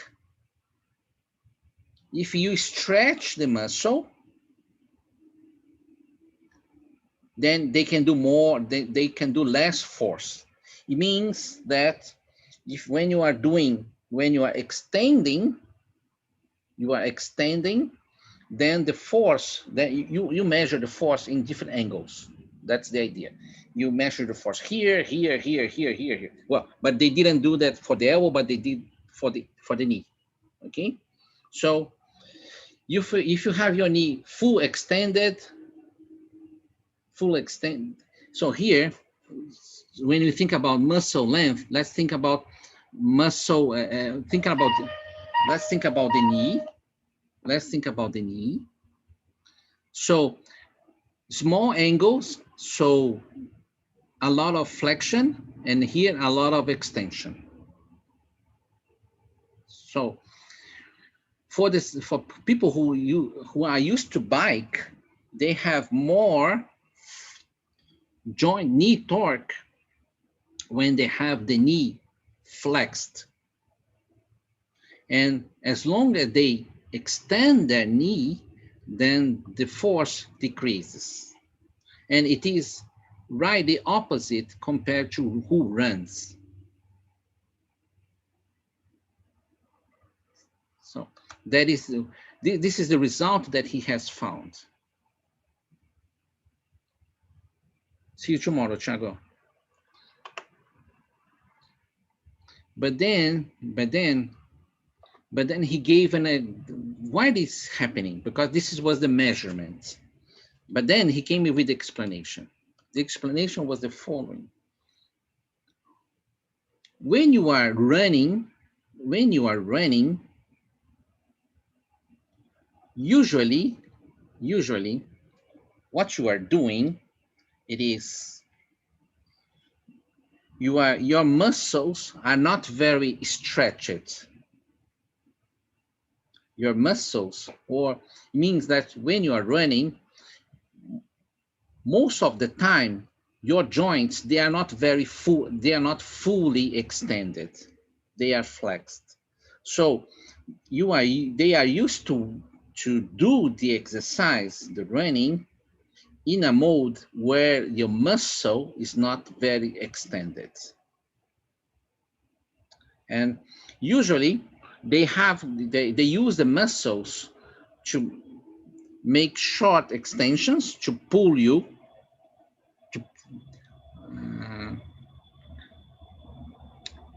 and also to push you during the push-off phase, to pull during the impact phase, and to push off during the propulsion phase. But on the other hand, people who are used to bike,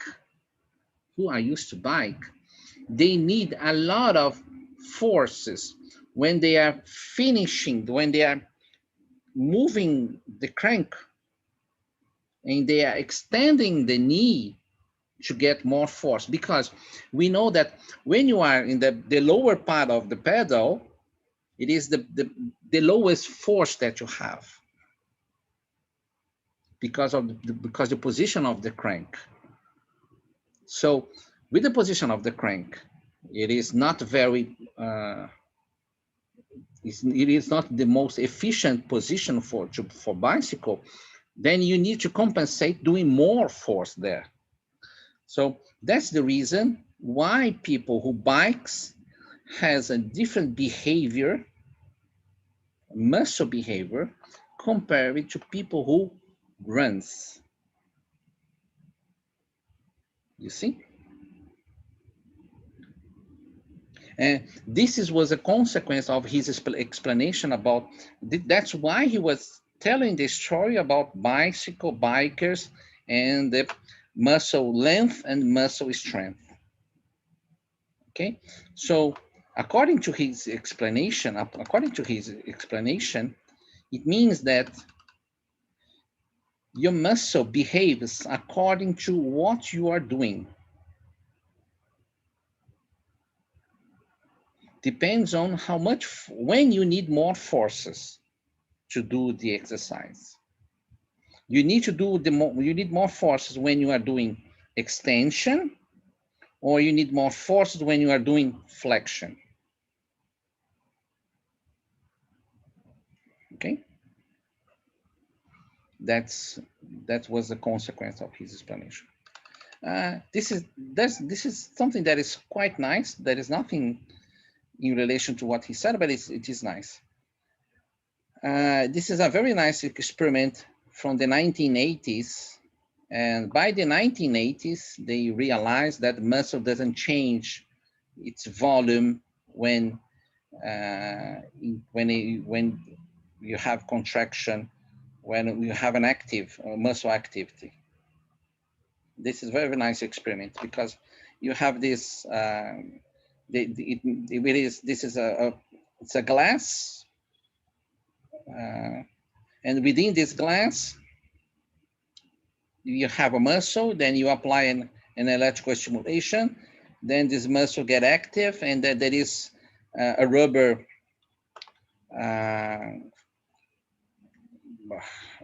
band, something like this.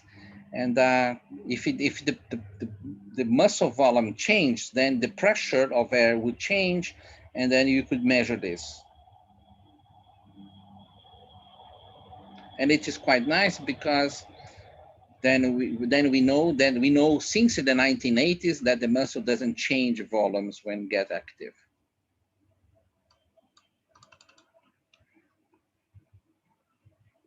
So, for example, so this slide.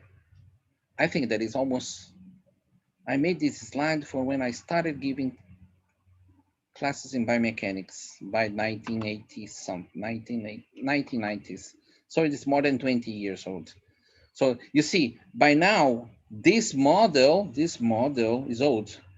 It's old-fashioned because I'm only thinking, I'm only considering those only two filaments. Then I have to add the third filament here.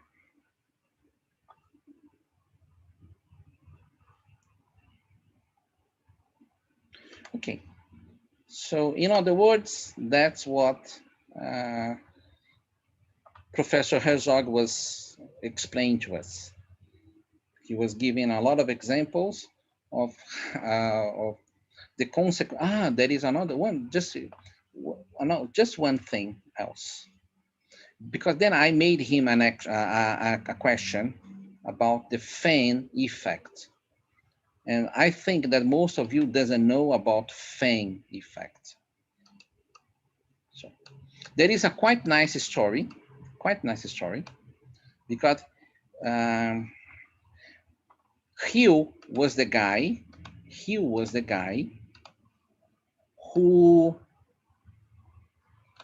gave us, where is Hugh?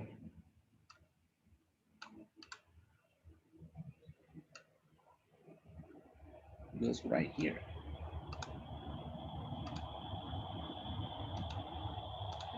Hugh, where is Hugh? Hugh gave us the model of saying that there is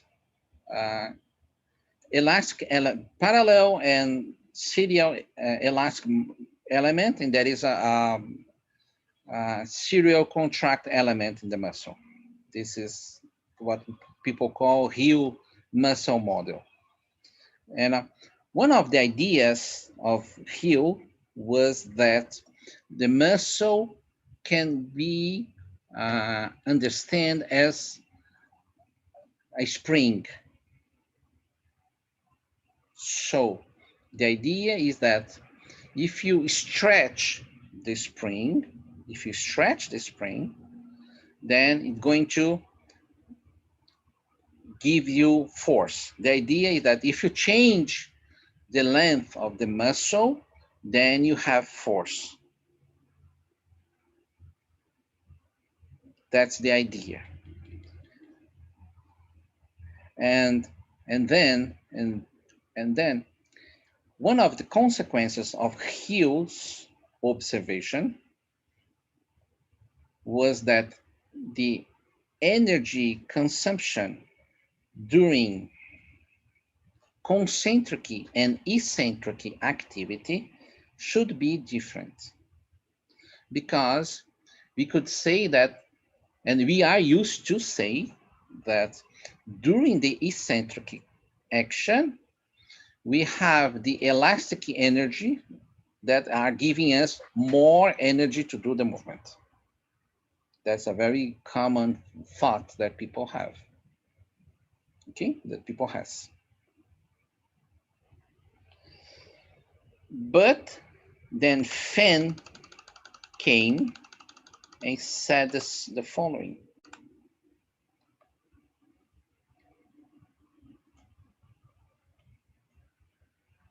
muscles are not equal to springs. Bye-bye, Alessandra. Muscles are not equal to springs. Why? Because muscles, when they are doing concentric action or eccentric action, they need ATP. And when we have, because when you have a spring, you need forces to stretch the spring. But if you release the spring, then the spring shortens, but the shortening doesn't, you don't need to apply energy to make the spring short. You don't need energy. So if you think that muscle works like a spring, it means that when you change the length of the muscle, according to the direction of the movement, you will need ATP, or you are not going to need ATP. But Fein showed us that it doesn't matter if you are doing concentric or eccentric, you always need energy.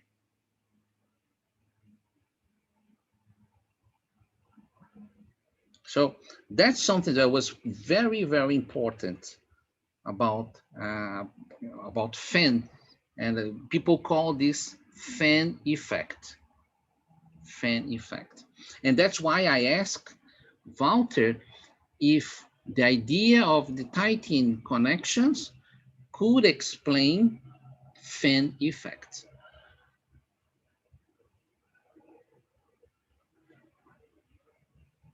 And the other thing that is also nice was that, because when Fein published this study, he was in contradiction to what his mentor Hill said. And it's not only in contradiction against what Hill said, he's in contradiction against what Hill said about the study that he did that was responsible for him to get the Nobel Prize. And then Fein was saying, okay, you got the Nobel Prize, but you haven't said the truth. That's what's quite interesting. And then almost 30 years ago, after that, by the 1950s, Hill said, okay, I was wrong and Fein was right. Cool, huh? Yes, very cool. So that's some stories about the movement. But anyway, this Nobel, it is the only Nobel that we have in direct connection with movement. So it still is very important.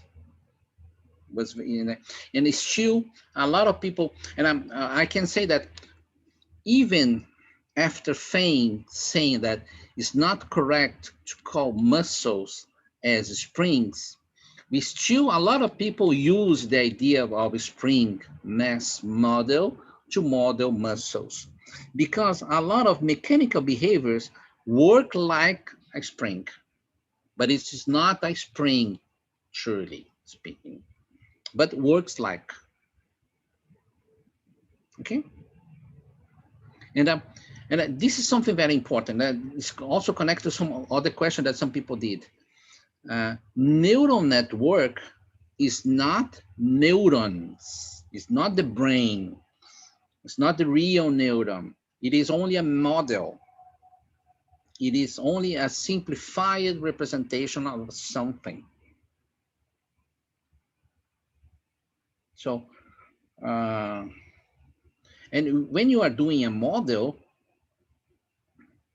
the idea is that you want to, you look at the phenomena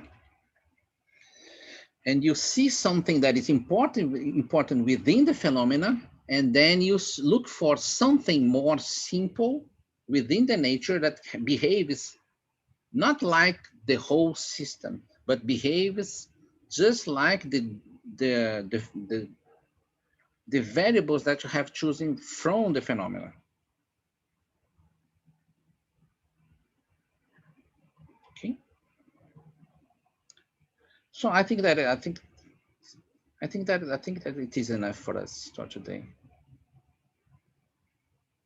Yes, spring is only a simplification to explain muscles.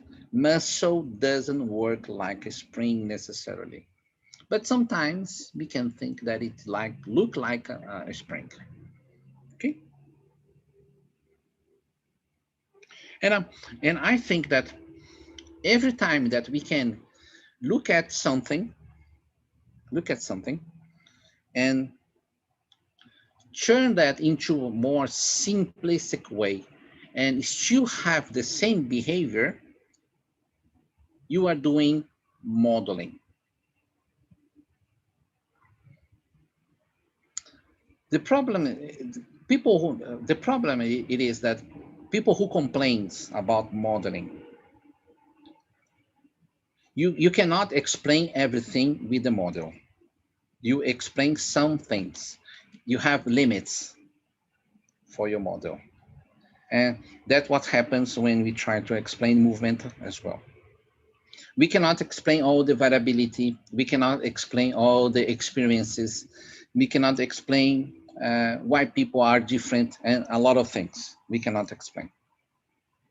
We hope someday we will be able to, but we cannot explain.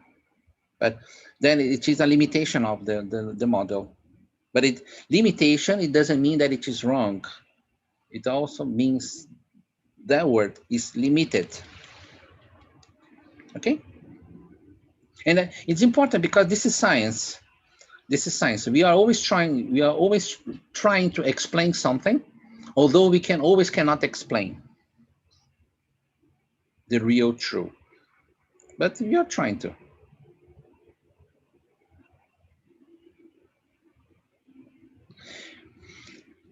So the problem it is that when we are using the EEG or FNIRS on the other things that we can image the brain activity, we are not looking at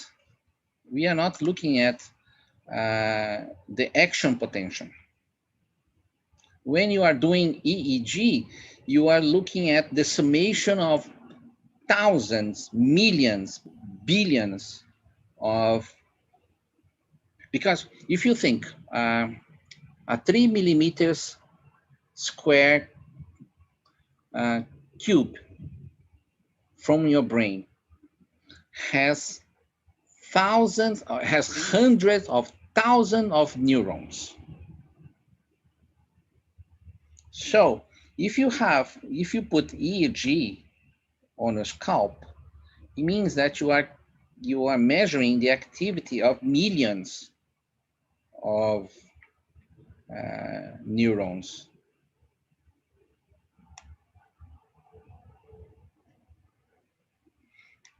So EEG and the same thing for the FNIRS, because then the FNIRS you are looking at the concentration of hemoglobin. Then you have an idea of if you have more or less oxygen in your brain, but you are not looking at the mass of the neuron activity. This is just another way to see the same thing. For example, just for us to finish our talk.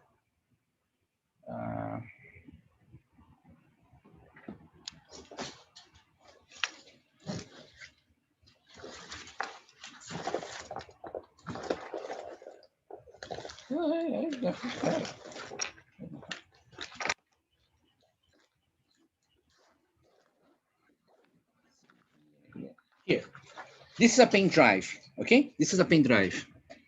This is a pen drive.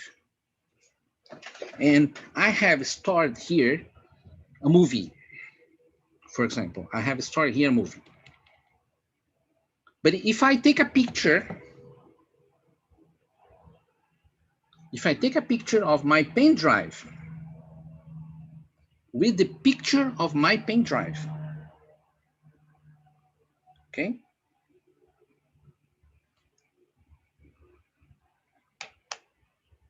So this is the picture of my pen drive. Can you, with this picture, see the movie that is recorded within this pen drive? Yes or no? The same answer we have when we do EEG, and I ask you, can you see my dreams with the EEG? So can you see how far they are? And somehow this is, for example, the same example we can apply to muscles. You have the picture, you have EMG, this is EMG. Can I see the motor units contracting here? No, I can't.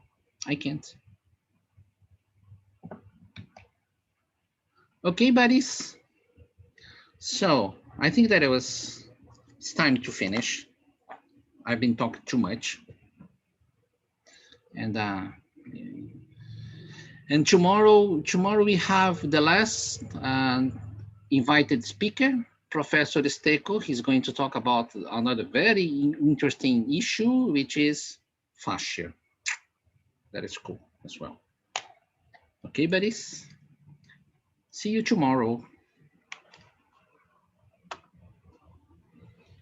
Thanks so much. I appreciate all of your attention, your time to stay here. Bye-bye, Mo. Aline, Ricardo, Thiago. Who else is here? Barbara, Danny, Carlos, Douglas, Mario, Pedros, Renan, Ricardos, Sara, Thais, Thiago. Okay? Bye-bye.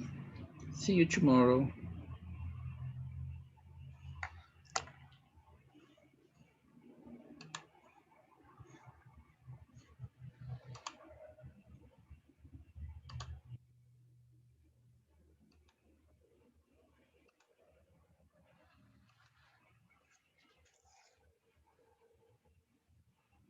Sim,